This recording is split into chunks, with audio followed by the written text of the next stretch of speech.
Nous sommes les Caronimous. Nous ne suivons pas la pensée collective. Nous ne sommes pas des moutons. Nous avons de l'esprit critique. Harceler sexuellement, c'est pas bien. Non, c'est pas bien.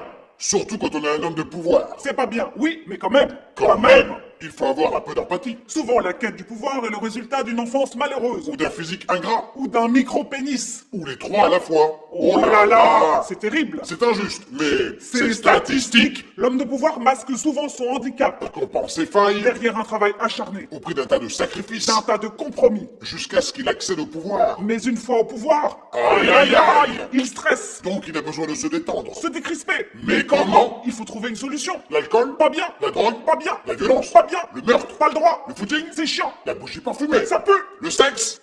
Oui, ça détend. Mais attention! Attention. L'homme de pouvoir est complexé, Frustré. souvent moche, Mou. pas sportif. Et mal aimé. Bref, il ne sait pas draguer. Alors il harcèle la femme. Par manque d'amour. Mais heureusement, la femme est très empathique. Très.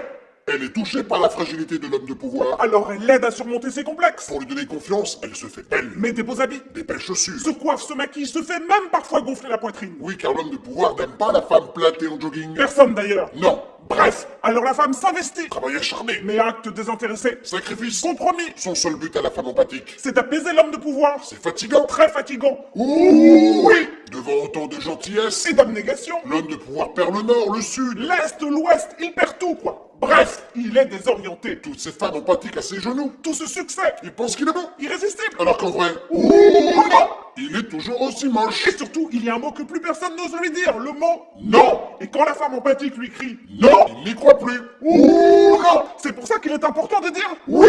Ah bon. avant que l'homme ait du pouvoir. Donc, que la femme soit empathique avec des hommes sans pouvoir du tout. Donc, que la femme s'ouvre à d'autres corps de métier. Plombier, chauffagiste. Éboueur, boucher, même moche. Oui, surtout moche. Et alors là, enfin, Aucun homme sur Terre ne voudra avoir du pouvoir. le harcèlement sexuel sera enfin éradiqué. Et on aura beaucoup plus de plombiers. C'est QFD. Oui.